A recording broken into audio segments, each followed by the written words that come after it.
بەڕێزان بەردەوامین گفتگۆ دەکەین لەبارەی گرنگی بەهێزبوونی یەکێتی نیشتیمانی کوردستان لە بەغداد بە تایبەت لە ناوچە جێناکۆکەکان لەو ناوچانەشی کە پێکاتەی دیکەی تێدا هەن لە عەراب لە تورکمان چەندە گرنگە یەکێتی بەهێز بێ کاندیدان یەکێتی چ بەڵێنێک بە خەڵک دەدەن چ بەڵێنێکی خزمەت بە خەڵک دەدەن گفتگۆ دەکەین لەگەڵ بەڕێز خاتووە مەلشکۆتەیب کاندیدی ژمارە یەکی لیستی 222 لە بازنەی دیالە سەرۆکی لیستی یەکێتیە لەو بازنەیە.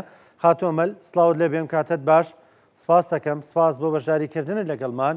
ئێوە وەکو بەرپژێرانی یەکێتی وەکو کاندیداکانی یەکێتی نیشتیمانی کوردستان لە بازنە جیاوازەکان چ بەڵێنێک بە خەڵک دەدەن کە بچنە بەغدا لە بەغدا چی بۆ خەڵک دەکەن؟ سڵاو لە بەڕێستان سڵاو لە بینەری کەناڵە خۆشەویستەکەمان.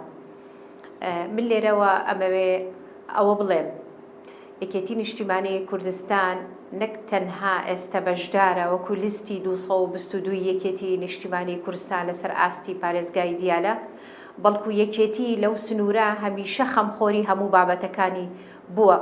بۆیە کاندیدانی ئەم لیستە دوای ئەوەی نەتیجەی هەڵبژاردن دەرەکەوێ کێ لە کاندیدەکانی ئێمە ئەچێتە بەغدا، بە تەئکید ئەو بەرنامەیەی کە ئێمە چۆن لە ڕابردوو کارمان لەسەری کردووە وەکو خوێندکاری بەڕێز مامجەلا ڕۆحی شاد بێ و ئەمڕۆ ئێمە سەرۆکێکمان هەیە سەرۆک باوڵ جەلال تاڵەبانی شانازی پێوە ئەەکەین هەموو کاندیدانی لیستی 222 یەکێتی نیشتیمانی کوردستان لەسەر ئاستی پارێزگای دیالە. بۆیە ئێمە ئەڵێن چۆن لە ڕابردوو ئێمە پێشمەرگە ئاسا ئیشمان کردووە لە سنوورەکە خاوەن قوربانیەکی زۆرین و ئەمڕۆژ ئامادەیە کاندیدانی لیستەکەی ئێمە بچێتە بەغدا بۆ ئەوەی بەهێزتر بین بە باشترین شێوە قۆناغ بە قۆناغ کار لەسەر بابەتەکان بکرێت. بەڵام ئێمە لێرەوە وا فێرکراوین وعدێک نەدەین بە دەنگدەری خۆمان سبەی دوو سبەی پێمان جێبەجێ نەکرێ. ئێمە ئەڵێن ئەوەی بچێتە بەغدا ئەبێ بەقەڵەم پێشمەرگە بێ، ئەبێ لە هەموو لیژنەکان دەوری باڵای خۆی ببینێ بۆ ئەوەی ئاگای لە بابەتە تەشریعەکە هەبێ و ئەنجا مراقبێکی دقیقی بابەتە تەنفیدەکان بێت. بۆیە ئەڵێن ئێمە ئەمڕۆ یەکێتی نیشتیمانی کوردستان لەسەر ئاستی پارێزگای دیالە کاندیدەکانی بەشدارن لەم هەڵبژاردنە. لە ڕابردوو چەند بابەتێکی گرنگ هەیە کە پەیوەندی بە یاسا و دەستورەوە هەیە. ئەوانەی لە ڕابردوو پەرلەمانتاری ئێمە بوونە کاریان لەسەری کردووە ئەبێ لەم قۆناغەش بەردەوامی بدرێ بۆ بابەتە گرنگانە و زۆر بابەتی جیاواز هەیە لە سنوورەکە پێویستەکە لە داهاتوو قسەی لەسەر بکرێ بەپێی ئەو لیژنانەی کە لە ئەنجومەنی نوێنەرانی عێراق هەیە. بۆیە ئێمە وعدی ئەوە بە دەنگدەری خۆمان ئەدەین کە دەنگ بە لیستەکەی ئێمە ئەدەن و ئومێدی باش و تەواوەتیمان پێیان هەیە کە سندوقەکانی ئێمە سەوزپۆشەکەن. ئێمە ئەڵێن ئەوەی ئەچێتە پەرلەمان ئەبێ پاڵپشتی هەموو ئەو بڕیارانە بێ کە لە ڕابردوو دراوە و بەردەوامی پێ بدە بۆ ئەوەی خوێندکاری بەڕێز مامجەلا ڕۆحی شاد بێ بتوانێت چۆن لە ڕابردوو کاری کردووە لە دوای پرۆسەی ئازادی ئاواش لە ئەنجومەنی داهاتوو دەوری خۆی ببینێ. باشە ئێوە بەتایبەت لەو ناوچانەن کە پێکاتەی دیکەشی تێدایە چەندە ینی باسی مامجەلا لەکرد چەندە ڕوانینی ئەو مامەڵەی ئەو تەبایی کە ئەو دروستی دەکرد ئەو گرنگی پێدانی کە ئەو هەیبوو بۆ پێکاتەکانی دیکە وای کردووە کە ئێوە وەکو دەڵێ بە سەری بەرزەوە بچن داوای دەنگ لە پێکاتەکانی دیکەش بکەن بۆ لیستی یەکێتی. بەڵێ بەڕێزم ئێمە پێشتر وەکو خانەقین و دەوروبەری نەک تەنها لە سنووری قەزاکە بەڵێم لە هەموو ئەو شار و شارۆچکانەی کە سەر بە قەزای خانەقینە و بە تایبەت لە ئاستی پارێزگای دیالە لەبەر ئەوەی ئێمە نوێنەر یەکێتی هەمیشە لە دوای پرۆسەی ئازادی دەوری خۆی بینوە لە ئاستی پارێزگای دیالە وەکو ئەندامێک لە پارێزگای دیالە یاخۆت لە پارێزگای دیالە بەشێک لە بەشەکان تایە سەرپەرشتی کردووە. تەجروبەمان هەیە لەگەڵ خەڵکی خۆمان چونکە بەڕێز مامجەلا ڕۆحی شاد بێ چۆن ئێستا کاک باوڵ سەرۆکی یەکێتی نیشتیمانی کوردستان بایەخ بە هەموو پێکهاتەکانەدا بەتەئکید ئەم پێکهاتانەش عەرەب و کورد و هەموو مەذهەبەکان هەموو پێکهاتەکان لەوێ هەست دەکەن یەکێتیە ئەمن و ئاسایشی سنوورەکەی دابین کردووە لە ڕابردوو هەر یەکێتیە خەمخۆری هەموو بابەتەکان بووە بۆیە ئێمە بەڵێ ڕوو لە هەموو گوندەکانەکەین لە هەموو شار و شارشکەکان داوای دەنگ لە دەرەوەی بازنەی یەکێتیش چونکە ئەوانە ئێمە وەکو یەکێتی خۆمان بەخاوەنی ئەو پێکهاتانەش ئەزانین کە لایەنگری ئێمە لەبن بە دڵنیاییەوە دڵسۆزیێکیان بۆ یەکێتیە چونکە ئەزانن یەکێتی دڵسۆز بۆ من ئەمەوێ نمونەیەکی بەسیط بێنمەوە من لەم ڕۆژانە سەردانی پارێزگای دیالەم کرد لەوێ بەشدار بووم لە یاریگایەکی وەرزشی خۆشحاڵ بووم لەوێ ڕسمی بەڕێز مام جەلال لەقەد سیارەکەی منە و لەگەڵ کاک باڤڵ شخصێک لەوێ تێپەڕ بوو عەرەب بوو لە نەتەوەی عەرەب بە بەڵگەشەوە ڕسمەکەشم لایە وتی بعربي وتي أني بس جيت شفت الصورة مال مام جلال حبيت أسلم عليكم يعني بزانا أما هاولاتيك سياسي نية هاولاتيك بالصدفة مساركي ما يبيني لوي الله من تنها هاتم صلاوتان لي بكم لبروي رسمكي برز مام جلالم بيني لسر سيارك أما أو أجيانيه همو بيك هاتكاني سنوري باريس جاي ديالا لبر أوي مام جلال وبو همو عراق نكبو تنها بو باريس جاي ديالا خمخوري همو من بو أمرو إما سروك باول جلا طالباني خمخوري باريس جاي ديالا نية بتنها خمخوري هريم وكرسان وعراقة بويا إما بالتأكيد دنگدري سنوركي إما بهمو بيكاتا كانوا بدنگدري خوماني أزانين دبروي برويانا أفرمين إيش من كردوا لبسنورة هاو خميان بوين هاو كاريان بوين ضل صوزانه لهمو مرحله كان بيجياوازي كارمان لسر او بابتانه كردووە کە پێداویستی خەڵک و ژیانی خەڵک بووە. خاتۆمەل ئێستا کە دەستێنێ و خەڵک داوای چیتان لێ دەکەن خواستیان چییە داواکاریان چییە دەیانەوێت ئێوە وەکو کاندیدانی یەکێتی کە بچنە بەغدا چیان بۆ بکەن پێویستیەکیان هەیە لەو ناوچانە؟ بەڕێزم بۆ خۆتان نەزانن دەنگدەر چەند شێوەیەکی دەنگدەر ئێمە ئەیان بینین ڕۆژانە کە قسەیان لەگەڵ ئەکەین هەندێک بابەتی گرنگ هەیە بە تەئکید مادەی 140 بابەتێکی گرنگە بەپێی یاسا و دەستور ئەوە حەقی شەرعی خەڵکی خۆیەتی. بابەتێکی ترمان هەیە مەوزوعی زەویزاری کوردەکانە کە چەند ساڵە لە دوای ئەو ساڵانەی کە تەعریب لەو سنوورە بووە بێبەش بوونە لەوەی بچنە سەر زەویزاری خۆیان و ئێمە دڵخۆشین بە بڕیارێکی خۆمان کە لە ڕێگەی پەرلەمانتاری ئێمەوە لەسەر وەزارەتی کوشت و کاڵ بۆ سنوورەکە هاتۆ بەڵام جارێ لیژنەکان نەچوونەتە ناو سنوورەکانەوە بۆ ئەوەی کار لەسەر ئەو زەویزارە کشت و کاڵیانە بکرێ.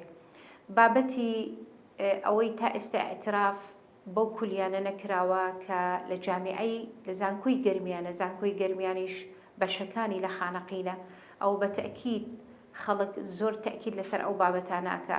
بابەتی دامەزراندن ئەمڕۆ داواکاری خەڵکە چونکە خێزان وایە زیاتر لە 2-3 کەسی چەند ساڵێکە کۆلێژیان تەواو کردو لە ماڵ دانیشتوون داوای بابەتی دامەزراندن لەسەر هێزە ئەمنیەکان بەڵام ئێمە کۆی گشتی قسەمان ئەوەیە ناتوانین هیچ وعدێک بین بە دەنگدەری خۆمان بۆ ئەوەی لە داهاتوو ئێمە ئحراجی ئەو کەسانە نەبووین کە چوینەتە ماڵەکانیان کە داوای دەنگمان لێ کردوون بەڵام وعدی ئەوەمان داوە هەر پەرلەمانتارێکی ئێمە وەکو یەکێتی نیشتیمانی کوردستان بچێتە بەغدا خەمی مافەکانی ئەوانی بێ خەمی ئەوەی بێ چۆن دادپەروەریەک لەوێ بەرجەستە بکرێ و بیبینێ بتوانێت کار لەسەر هەموو بابەتەکان بک بەپێ ئەو لیژنانە ئەگەر دامەزراندن هەبوو چۆن بتوانێت متابعی ئەو مۆزوعانە بکە. ئەوە کاری پەرلەمانتارە وەکو پێشمەرگە چۆن لەسەر ئەم بابەتانە بکە کە ئێمە ڕۆژانە لەگەڵ خەڵک قسەمان لەگەڵ ئەکرێ سەبارەت بەم مۆزوعانە بەڵام لەبەرەوەی یەکێتی خاوەن تەجروبە و ئەزمموی خۆیەتی لە سنوورەکە ئێمە وعدی هەرچیمان دابێ لە ڕابردوو کردومانە ئەوە ئەگەیەنێ خەڵک متمانەی بە یەکێتی هەیە ئەزانێ لە ڕابردوو خەمخۆری هەموو سنوورەکە بووە.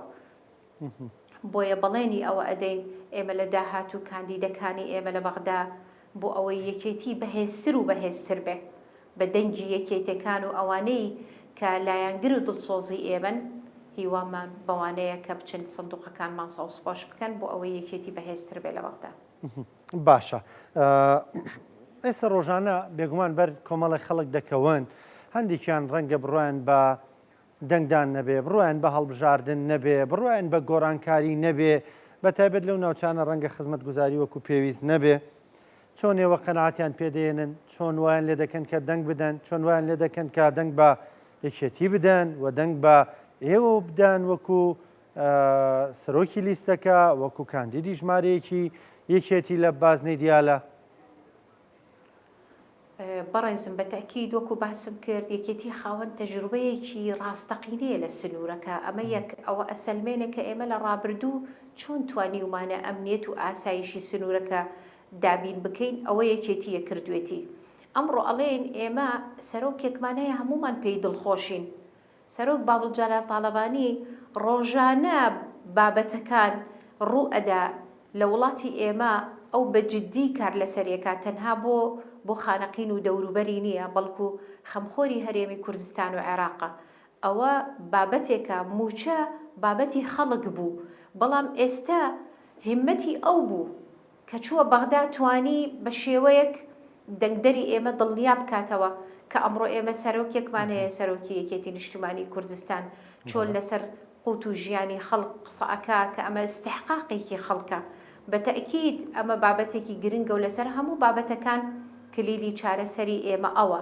بۆیە ئێمە خیتابی خۆمان هەیە لەگەڵ دەنگدەری خۆمان، چونکە واقع حالەکە بە چاو خۆی ئەبینی ئەمڕۆ کاک باوڵ چی بۆ یەکێتی و بۆ هەرێمی کوردستان و عێراقەکە. باشە. کاک بافڵە بە سەرۆکی با بڵێن بە کلیلی چارەسەری کێشەکان ناوبرد، یعنی بەکارهێنانی ئەم دەستەواژەیە پێ دوایە کە ئەو دەتوانێت ئەوە دەتوانێت کێشەکان چارەسەر بکە، ئەوە دەتوانێت یعنی چارەسەرێک بۆ کێشانە بدۆزێتەوە کە هەندێک جار دەگەنە بنبەست. ئێمە بەڕێزم پێش هەڵبژاردنیش پێشەوەی بانگەشە دەست پێ بکە عەفوەن بەڕاستی نەمان ئەتوانی وەکو پێویست سەردانی هەندێک خێزان بکەین لەگەڵ ئەوەی یان و بارودۆخی خەڵک جیاواز بوو، بەڵام سەرۆکەکەی ئێمە کە بە جددی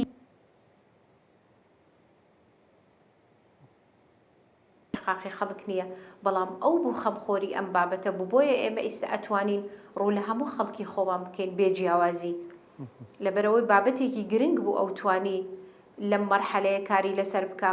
و ئەو بەڕێزە کوڕی بەڕێز مام جەلالە کە پێیان وت سەمام الئەمان العێراقیین، ئەوە ڕەمزێکە بۆ ئێمە.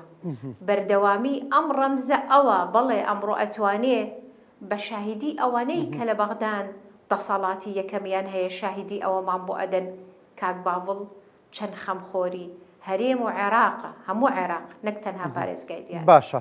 خاتۆمەل چی بە دەنگدەرەکان تەڵی بۆ کەسانی کە دەنگت پێدەدەن، بۆ کەسانی کە ئێستا بینەری ئەمەن چیان پێدەڵی؟ من ئەمڕۆ وەکو سەرۆک لیستی یەکێتی نیشتیمانی کوردستان لە پارێزگای دیالە داوا لە هەموو پارێزگاکە ئەکەم بێ جیاوازی، داوا لە دەنگدەری هەموو قەزا و ناحیەکان ئەەکەم، داوا لە دەنگدەری ناوچە دابڕاوەکان ئەەکەم. واجبی سەرشانی ئەخلاقی خۆمانە، ئەبێ حزوورمان هەبێ بچینە سەر سنووقەکانی دەنگدان. یەکێتی شایەنی ئەوەیە بێ بەش نەکرێ لە دەنگدان، لەبەر ئەوەی باسم کرد لە ڕابردوو هەر یەکێتی بوو خەمخۆری سنووری ناوچە دابڕاوەکان بوو. بۆ ئەوەی بەهێزتر بین لە بەغدا داوا لە دەنگدەرەکان ئەەکەم. لیستەکە سەروی هەمومانە، بێ ئەوەی سەیری هیچ کاندیدێک بکەین پێیان ئەڵێم ئەمڕۆ یەکێتی ئامانەتە. تکام وایە ئەمە تکایەکە بۆ سنوورەکە، لەبەرەوەی دوای 16 ئۆکتۆبەر وەزعی ئێمە جیاوازە. داوا لە دەنگدەری ئێمە ئەەکەم چۆن لە ڕابردوو پێشمەرگە ئاسا چوونەتە سنوورەکانی خۆتان کە ئێستا ئێوە ئاوارن لە سنووری جیاواز نیشتەجێن، خۆتان گۆڕانکاری سنوورەکە ئەزانن. دڵنیام هەر ئەو دەنگدەرانەیە ئەچنە شار و شارۆچکەکانی خۆیان و یەکێتیەکەمان سەربەرز ئەکەن بە دەنگەکانی خۆیان بۆ ئەوەی بەهێزتر بێ یەکێتی لە بەغدا. سپاس دەکەم خاتۆمەل شکۆرتەیب کاندیدی ژمارەیەکی لیستی 222 یەکێتی نیشتیمانی کوردستان لە بازنەی دیالە. هیوای سەرکەوتن بۆ خوازین سپاس بە بەشداریکردنت.